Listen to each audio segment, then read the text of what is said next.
Hi guys, मैं Rahul sir.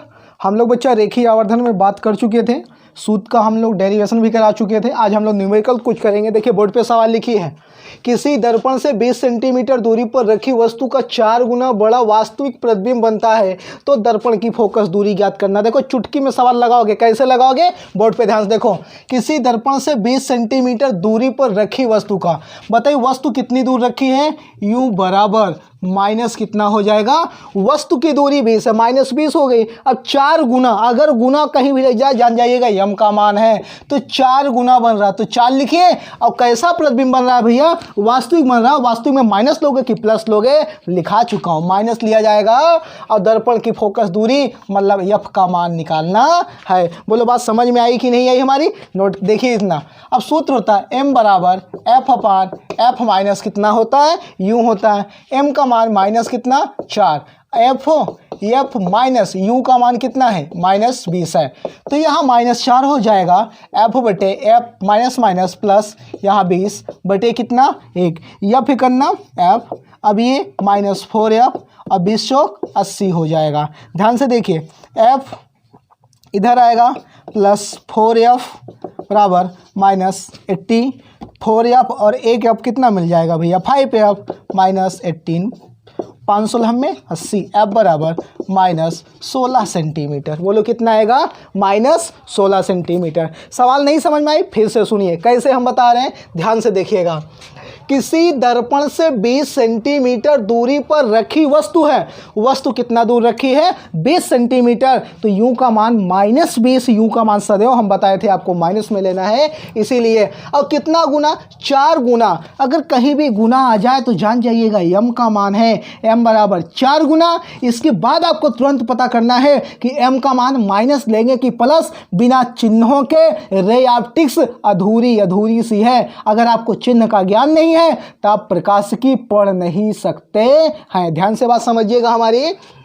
तो m बराबर माइनस 4 हो जाएगा। अब फोकस दूरी पूछ रहा है भैया, तो f बराबर क्वेश्चन मार्क। अब बताइए सूत्र में इसमें किसमें संबंध होता है, एफ एम यू में m बराबर F upon F minus you होता है। तो m का मान हमने कितना लिया, माइनस 4 लिया बराबर, और क्या लिया f। देखिए f का पता नहीं, निकालना है भाई। यहाँ भी u का मान माइनस कितना है 20 है, ये माइनस माइनस प्लस हो जाएगा माइनस 4। अब इसका त्रिय गुणा कर लेंगे, इसके बटे कुछ नहीं, 1 मान लेते हैं, त्रिय गुणा कर लीजिए f करना में। अब माइनस 4 का गुणा इसके साथ करिए तो माइनस 4f और प्लस माइनस माइनस हो जाएगा, और 20 चौक कितना हो जाएगा 80 हो जाएगा। तो देखिए f ये माइनस 4f है, बराबर के इस पर आएगा प्लस हो जाएगा 4f इक्वल माइनस 80 हो गया।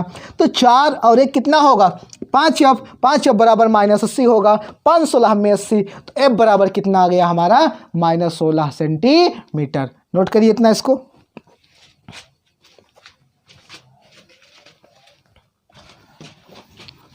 आगे देखिए सवाल नंबर दूसरी कौन सी है, बहुत आसान सवाल है। कैसी है, ये भी एकदम इजी टाइप में है, पढ़ते रहिए। चैप्टर आज खत्म हो जाएगा, नया चैप्टर शुरू करेंगे कल, ठीक है। एकदम बिल्कुल लाइव क्लास में आइए 8:30 बजे, अपवर्तन कल शुरू होगा चैप्टर हमारा। देखिए दूसरे सवाल क्या कह रही है, किसी दर्पण से वस्तु का 40 सेंटीमीटर दूरी पर 3 गुना बड़ा आभासी प्रतिबिंब प्राप्त होता है, दर्पण की फोकस दूरी ज्ञात कीजिए। फिर से सुनिए, किसी दर्पण से वस्तु का 40 सेंटीमीटर दूरी पर 3 गुना बड़ा प्रतिबिंब प्राप्त होता है। यहाँ पर वस्तु नहीं दी गई, नहीं आप वस्तु लिख लो, प्रतिबिंब कह रहा है, तो मतलब v का मान लिखेंगे 40 सेंटीमीटर। अब बताइए कैसा, आभासी, आभासी में v का मान क्या होता है प्लस होता है, याद रखिएगा भूलिएगा नहीं। m का मान 3, m का मान कितना दिया है 3 गुना बड़ा आभासी प्रतिबिंब प्राप्त होता है। तो ये 3 का मतलब आप समझ रहे हैं कि नहीं समझ रहे हैं, नहीं समझ रहे हैं भैया, क्यों नहीं समझ रहे हो, ध्यान से बात को समझिए। m का मान ये 3 आभासी है, इसलिए हमने क्या लिख लिया प्लस। तो f का मान निकालना, f बराबर क्वेश्चन मार्क। सूत्र क्या होता है, m बराबर f minus V upon f होता है। m का मान कितना हो जाएगा 3 हो जाएगा। f माइनस v का मान 40 बटे कितना f, गुणा कर लीजिए तो यहाँ पर ये 3f हो जाएगा और इसके बटे कुछ नहीं 1 मान लीजिए, गुणा करिए f माइनस 14 हो जाएगा। ये 3f हो जाएगा, इस साइड में आएगा माइनस f, ये माइनस कितना 14, 3f में से एक f घटा दो तो यहाँ 2f बचेगा और माइनस कितना 2 बिसाह में 40, f बराबर माइनस 20 सेंटीमीटर आया। बात समझ में आई, नोट कर लीजिए इतना खटाक से। अब आगे थोड़ा सा देख लीजिए, आगे में इसमें क्या दिया गया है। अगली जो हेडिंग हम लोग का पड़ेगा, अगला जो हेडिंग क्या है हम लोग का, बहुत आसान सा है हेडिंग। देखिए यहाँ पर लिखा है दर्पण के उपयोग। दर्पण के उपयोग में भैया क्या पढ़ेंगे, यूज ऑफ मिरर। कहने का मतलब गोली दर्पण का आप उपयोग कहाँ करेंगे। दर्पण हम आपको सिखा चुके हैं, गोली दर्पण हमारा 2 प्रकार का होता है। पहला वाला जो हमारा है अवतल दर्पण है और दूसरा हमारा उत्तल दर्पण है। तो ध्यान से देखिए, अवतल दर्पण का इस्तेमाल कहाँ करेंगे, सभी टेबल लैंपों के शेड में। आप जहाँ पढ़ने बैठे हैं, यदि आपके पास टेबल लैंप है तो उसकी छाया में शेडवा में का लगा देते हैं, शेड का मतलब छाया होती है। टेबल लैंप में कौन सा दर्पण होता है, अवतल दर्पण। क्या करेगा, सभी रोशनी को एक साथ मारेगा, मतलब कम जगह पर ज़्यादा लाइट मारेगा, ठीक। और देखिए अवतल दर्पण का इस्तेमाल क्या है, डॉक्टर क्या करता है, डॉक्टर आँख, कान, नाक, गले आदि को बड़ा करके देखने में किसका दर्पण लगा होता है, उसके उपकरण में अवतल दर्पण लगा होता है, अवतल दर्पण होगा। और देखिए अवतल दर्पण का हम इस्तेमाल कहाँ करेंगे, अवतल दर्पण का इस्तेमाल करेंगे दाढ़ी बनाने में। कहाँ पर करेंगे, दाढ़ी बनाने में करेंगे। और देखिए सभी गाड़ियों के हेडलाइट में करेंगे, टार्च में होता है, लेजर लाइट में होगा, सर्च लाइट में होता है और परावर्ती दूरदर्शी में अवतल दर्पण का प्रयोग होता है। भूलिएगा मत। गोली दर्पण देखिए, गोली दर्पण हमने बताया 2 प्रकार का, अवतल को आपको बता दिया, बचा हमारा उत्तल दर्पण। उत्तल दर्पण में किसका इस्तेमाल होगा, सभी रोड लाइटों और भैया कहाँ, स्ट्रीट मतलब गलियों वाली लाइटों में उत्तल दर्पण का। ड्राइवर देखिए, ड्राइवर के बगल भैया शीशा लगा होता है, बताइए कौन सा दर्पण शीशा है, तो है उत्तल दर्पण होता है। बात समझ में हमारी आई, नोट करिए इतना जल्दी। चलिए देखिए दर्पण के लिए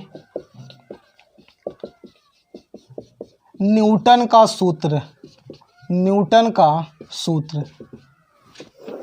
बच्चा बात को ध्यान से समझिए। देखिए न्यूटन साहब आ गए। दर्पण के लिए न्यूटन का सूत्र क्या होता है, मैं आपको समझाने का प्रयास करता हूँ। ये मान लीजिए मेरे पास एक अवतल दर्पण है, बोलो भाई क्या है, ये अवतल दर्पण है। बहुत ध्यान दो, चैप्टर आज खत्म हो जाएगा। ये देखिए यहाँ हमारा ध्रुव P है, ये हमारा F है। अगर मैं मान लेता हूँ ये हमारी कोई एक वस्तु थी जिसका नाम है O डैश है। बात को समझिए, इसका प्रतिबिंब हम बना रहे हैं। ये मान लीजिए इसका प्रतिबिंब भैया क्या बन गया, ये बन गया I डैश प्रतिबिंब बन गया। बात को ध्यान समझते रहिएगा। देखिए न्यूटन का सूत्र कब काम में आता है, ठीक ध्यान से देखिएगा। जब वस्तु और प्रतिबिंब की दूरी,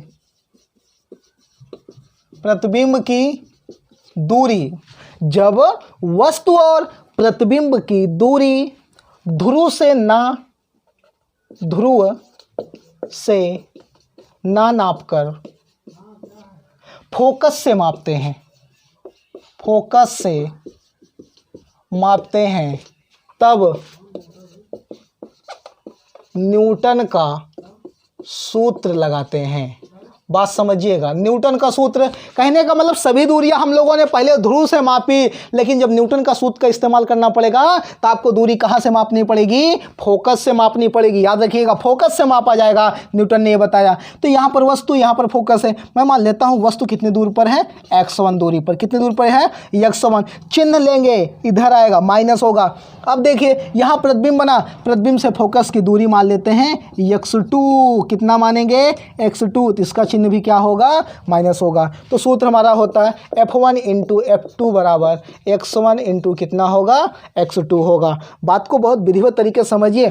अब बताइए फोकस दर्पण हमारा एक ही है, तो मान लीजिए F1 और ये माइनस कितना F1, दर्पण भैया एक ही अवतल दर्पण है, माइनस लेंगे। x1 का मान कितना है -x1, x2 का मान -x2 है। ध्यान दीजिएगा ये माइनस माइनस प्लस, तो यहाँ f स्क्वायर हो जाएगा, यहाँ क्या हो जाएगा x1 x2 हो जाएगा, f बराबर √x1 x2। ये हमारा किसका सूत्र है, दर्पण के लिए न्यूटन का सूत्र होगा। जब फोकस दूरी अगर हमको लोग को ध्रुव से ना नाप कर कहाँ से मापेंगे, फोकस से मापेंगे, तब हम लोग किसका इस्तेमाल करेंगे, न्यूटन के सूत्र का। नोट करिए इतना।